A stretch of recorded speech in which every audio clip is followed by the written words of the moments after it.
Sefer, de libros y autores. Es un placer recibir en Radio Sefarad a Lidia Ramis. Bienvenida, Lidia. Hola, muchas gracias. Encantada de estar con vosotros. Ay, un placer, y te agradecemos mucho que hayas atendido nuestra llamada en estos días en los que estás muy ocupada promocionando un libro en el que nos hablas de una historia increíble que te toca, Lidia, muy de cerca. Cuéntanos por qué. Efectivamente. Bueno, es un libro que narra, es un libro coral, no solo hablo de mi padre, es decir, hablo de mi padre y de mucha gente que estuvo en la misma organización que mi padre, con la cual he contactado, hijos, familiares, etcétera. Es decir, es mi padre, pero muchos otros como mi padre, y eso es lo que quiero resaltar, ¿no? Que no solo es mi padre. Yo esta historia no la conocía. De hecho, el libro se llama Estación de Francia, lo que mi padre nunca contó. ¿Por qué? Porque es tal cual, no lo contó nunca. Pero cuando él muere, al cabo de 10 años de morir, pues un día decidimos leer sus diarios. Había muerto ya mi madre y ya nos pareció que era menos invadir la intimidad de él, ¿no? No estaba mi madre y bueno, pues ya no teníamos ese pudor, por decirlo de alguna forma.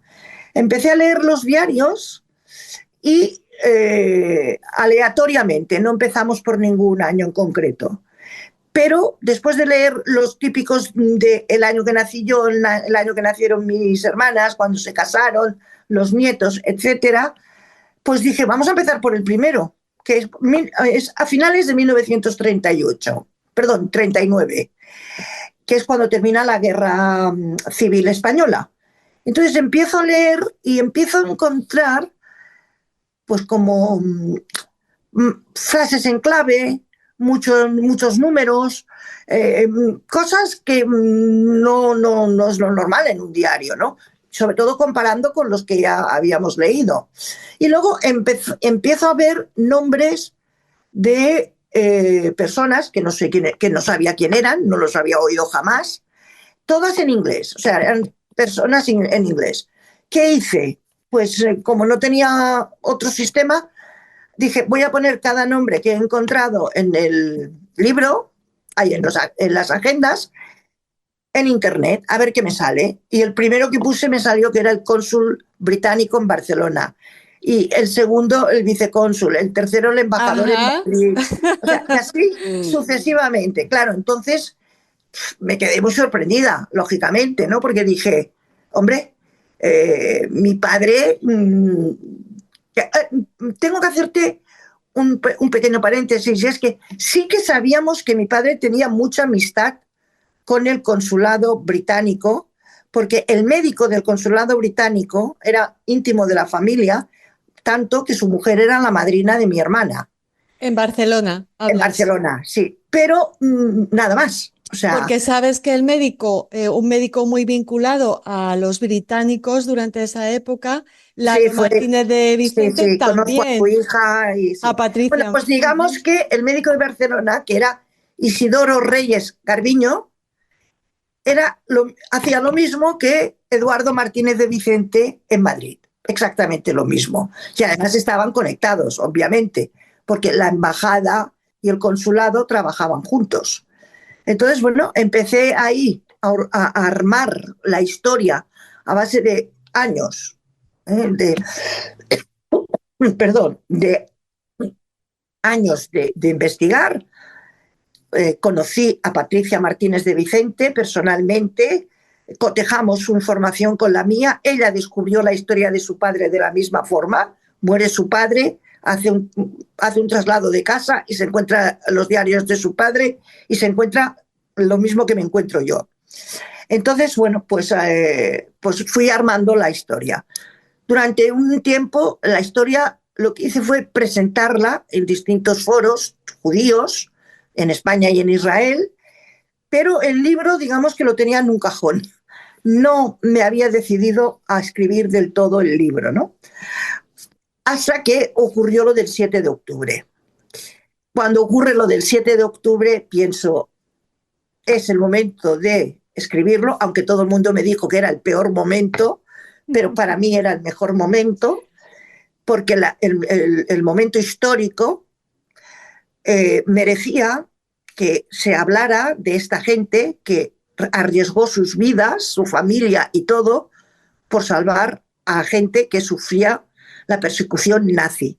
Entonces dije, no, esta historia tiene que ser contada, se tiene que saber y hay que intentar que poco a poco, no sé si lo conseguiremos, no solamente estoy yo, están 2 o 3 personas más, la historia les dé el sitio que se merecen. Uh-huh. Y esa fue la decisión que tomé en el mes de, bueno, un año antes de septiembre del año pasado, pero lo publiqué en septiembre. O sea que en un año terminé el libro después de tenerlo muchos años guardado en un cajón. Y bueno, pues a grandes rasgos esta es la historia. Lidia. Mi padre trabajó, sí, mi padre trabajó para los servicios secretos británicos muy concretos. Es una organización que la organizó Churchill personalmente solo para la península ibérica y Francia. Y lo que hacían era pues, ayudar a que cruzaran los Pirineos con los passeurs o pasadores, los recibían, los ponían en pisos francos y hoteles que había adquirido y luego los ayudaban a llegar o al norte de África o a Lisboa y ya pues normalmente embarcaban para América. Uh-huh. Lidia, tu padre se llamaba Venancio Ramis Corominas. Exacto. Y salvó a muchos judíos. Además de aliados, la mayor parte de las personas salvadas por tu padre eran judíos que huían del nazismo, si no me equivoco. Sí, es que digamos que la zona de Barcelona, mejor dicho, de Girona y Lleida, la frontera con los Pirineos, estaba al principio en la zona libre de Francia, ¿no? Y por allí es por donde mayormente entraban, y sobre todo judíos que venían andando desde el norte de Europa, o sea, unos viajes inanarrables, espantosos. Y por la frontera de Figueras, en concreto creo que fue, atravesó, o sea, llegó Rockefeller. O sea que básicamente vinieron muchísimos judíos. Con la intención, algunos de quedarse, que no los dejaron, otros sí se pudieron quedar, y he conocido a sus hijas, a la familia, y otros pues con la idea, desde luego, de salir de Europa lo más pronto posible, lo más rápido posible. ¿Cómo fue ese encuentro con esa familia y cómo se pues llamaban, cómo se llaman, desde dónde venían, Lidia? Ella es Evelyn Baumann, que es una dermatóloga, un médico dermatólogo muy conocido en Barcelona, y llego a ella a través de Josep Calvet, el historiador, no sé si lo conoce. Sí, por supuesto que ha documentado esas rutas de escape. Exacto, bueno, yo... Te saludamos desde aquí, si nos lo permites, Lidia. Pues sí, claro, por supuesto. Y a Patricia Martínez de Vicente. También, sí. Los dos han sido de gran ayuda para el tema. Entonces, Josep Calvet me habla de que él es de Sort, ¿no? Y en la cárcel de Sort, en Lleida, entraron judíos que cruzaban los Pirineos, digamos que ilegalmente, ¿no? Bueno, así era. Y entonces, en concreto, encuentra las actas de entrada y salida de la cárcel en los archivos del Ayuntamiento de Sort y encuentra el nombre de Evelyn Baumann, que él ya la conoce porque ha contactado con ella para escribir su tesis y su libro sobre el tema del paso de los Pirineos. Entonces me pone en contacto con ella. Y bueno, pues a partir de ahí empezamos a hablar, empezamos a contrastar información. Ella tiene poca, no tiene mucha, porque su padre tampoco le explica mucho, pero lo que nos hace unir ambas historias es que yo en una de las charlas que doy se la mando a ella para que la lea y lo vea, que es cuando la incorporo, digamos, a la historia, y le digo que, yo explico que los que llegaban a las cárceles de la frontera y a Aranda del Duero, en el campo de concentración, bueno, normalmente venían con contraseñas que les daban desde el punto de salida, porque claro, había esa organización que también se incorporó luego el Joint, ¿no? Con los hermanos Sequerra. Entonces tenían contraseñas, y las contraseñas eran cura polaco y Hotel Bristol. Y yo se lo dije a Evelyn, y cuando le dije cura polaco, dijo, mi padre es lo único que me contó, que le habían dicho que si lo apresaban, a los que le preguntaran de ahí de la cárcel si podían que les dijera cura polaco.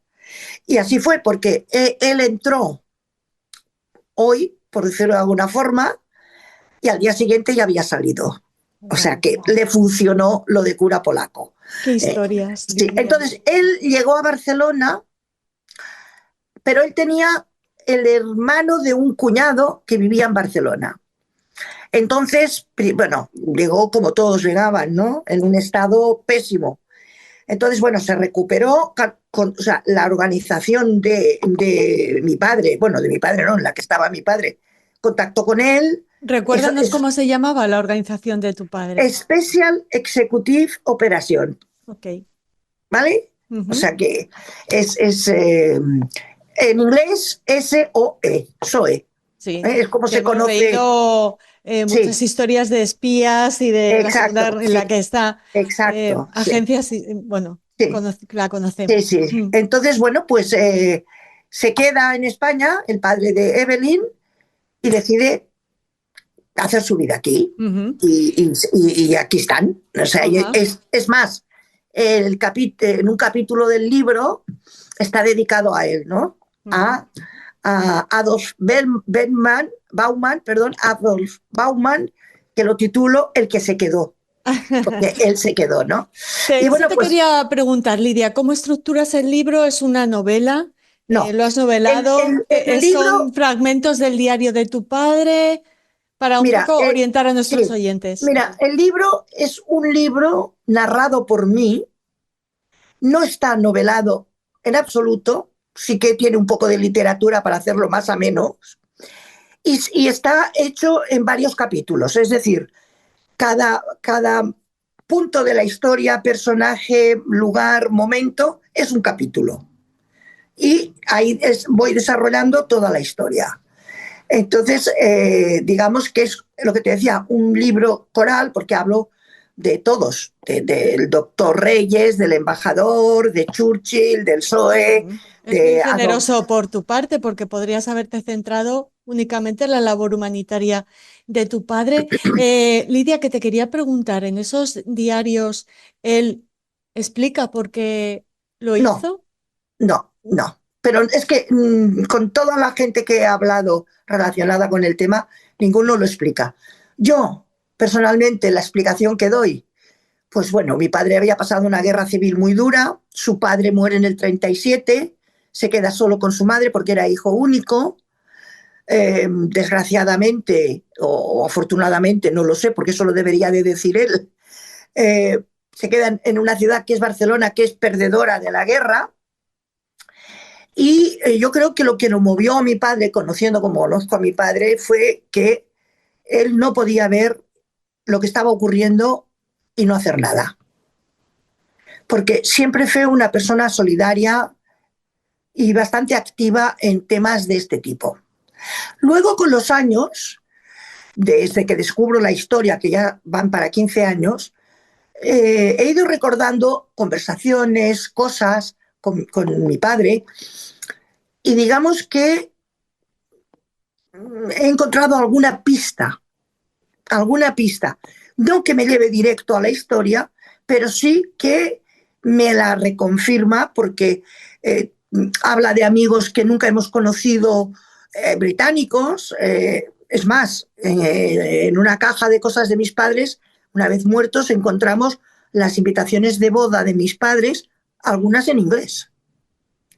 Claro, en Barcelona mandar invitaciones en inglés de boda no tiene mucho sentido. ¿Tu madre no sabía nada?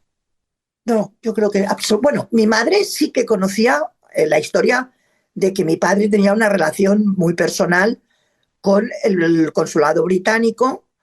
Era muy amiga de la mujer de Isidoro, del médico, hasta el punto de que es la madrina de mi hija, de mi hermana, como te he comentado. Yo creo que saber lo que ocurría exactamente, no. Porque con quien sí pude hablar es con la mujer, con Pilar, con la mujer del médico. Porque todavía estaba viva, murió muy mayor. Y entonces una tarde me fui a tomar café con ella y tomar unas galletitas y le expliqué y le pregunté. Y me dijo, no sé absolutamente nada. Pero yo tampoco puedo poner las manos en el fuego de que no supiera nada, porque ahí había como un pacto de silencio que absolutamente todos han respetado. Porque he conocido, por ejemplo, que sale también en el libro, al hijo del chofer del consulado de la Embajada Británica en Madrid, Manolo Balsón, que recuerda incluso viajes con su padre a Portugal para llevar a gente. He hablado bueno, obviamente con Patricia Martínez de Vicente, con otra gente que vive en Barcelona que también atravesaron los Pirineos, con una persona en concreto, judío de Barcelona, que ayudó personalmente, una vez estuvo aquí, a Rockefeller a salir del país, que tiene una anécdota que me contó hace muy poco cenando en Jerusalén, en la terraza del Hotel Mamilla, que coincidimos, y cuando antes de morir su padre, le enseña la combinación de la caja fuerte, ya estaba muy mayor, y le enseña lo que hay dentro. Y dentro hay un cheque en blanco firmado por Rockefeller. Que no era judío, pero que fue que Bueno, era perseguido sí, por el nazismo. sí. Y entonces, bueno, yo no sé si era judío o no era judío, pero No. la respuesta del padre de este amigo es que cuando el hijo le pregunta qué hace un cheque en blanco de Rockefeller aquí, papá, dice, porque como lo ayudé a salir, él me dio este cheque en blanco y me dijo, pon lo que tú quieras. Y él le dijo, un judío nunca cobra dinero por la vida de otro judío. Eso es lo que me dijo él, ¿no? Entonces, bueno, pues hay anécdotas de estas que, bueno, esta no está en el libro porque me entero después, pero bueno, como tengo previsto actualizarlo, porque han ocurrido muchas cosas, he conocido más gente, pues bueno, pretendo actualizarlo cuando haya pasado ya un año, Muy un bien, te poco más. agradecemos esa primicia. Sí, O sea que esta será la sí. primera de otras Digamos que entrevistas, ¿no? sí, es la primera edición y tengo previsto actualizarla. Ujú. Tampoco habrá muchas modificaciones, pero quiero añadir una serie de cosas muy interesantes que he ido descubriendo, porque la verdad es que es una historia que cada día descubro algo. Qué bien, Patricia, Y además, Lidia, apasionante. sí, todavía me queda ir a los archivos de Londres, el Archivo General, que ya han desclasificado todos los archivos, pero los del PSOE, los de este grupo, no están digitalizados. Ujú. Entonces, hay que ir, pedir las carpetas, demostrando que eres la hija o el descendiente que quieres verlo. Creo que son unas 90 y tantas carpetas de color rosa, y hay que empezar a mirar carpeta por carpeta, papel por papel. Y no nos olvidemos de el obstáculo que tenemos, porque no hay nombres, hay números. Ellos eran números. O sea, cada uno tenía un número. Y así era como constaban en los papeles. Si yo creo, un número que encontré en los diarios que podría ser, si encuentro ese número, pues podría confirmarlo mucho más rápido y mucho mejor. Pero bueno, tengo que desplazarme a Londres con paciencia, con calma, porque ya me dijeron los del archivo que calculara que necesitaba por lo menos una semana o 10 días. Bueno, como Puedo mínimo, ¿no? tener suerte y encontrarlo en la primera Ojalá, página. ojalá, Pero, Lidia. pero, pero sí, pero igualmente yo, como investigadora de todo este tema, quiero leerme todos los archivos. Ujú. ¿Eh? Eh, ¿Qué parte de los diarios de tu padre, con qué historia, con qué imagen te quedas? Ya casi para despedir esta Sí. entrevista, Lidia. Pues mira, me quedo con la imagen de un hombre normal, corriente, que pasó unos años difíciles en la guerra, luego mejoró en la posguerra, conoció a mi madre, se casó, tuvo 3 hijas, hizo una vida normal, buena, y resulta que descubro que esta persona tan normal y tan simple en aspectos de este tipo, pues que tuvo una doble vida que no conocíamos. Y bueno, eso, yo me quedo con eso, de que yo siempre digo que me quedo con que lo que hizo mi padre, pues fue salvar vidas, muchas vidas, pero con que hubiera salvado una, como dice la Misná, ¿no? Es suficiente, ¿no? Entonces, bueno, pues el libro está en el Yad Vashem, se lo entregué personalmente al director, a Dani Dayan, y él personalmente está abriendo el archivo para mi padre para ver si entra dentro de las posibilidades de que pueda ser nombrado justo entre las naciones, que no es fácil porque mi padre no estaba en zona de guerra, estaba en España, y ese título se le da a los que estaban en zona de guerra. Para Pero nosotros bueno, es un hombre justo, alguien que, como tú dices, hizo el bien en uno de los momentos más oscuros de la sí, historia sí, de de la de la historia humanidad. de la humanidad de una forma silenciosa. Ujú. Nunca presumió, nunca lo contó, Nunca, nunca, nunca. pero de ahí el título de este libro que absolutamente les recomendamos, Estación de Francia, lo que mi padre nunca contó. Nunca contó. La historia de Venancio Ramis Coromina.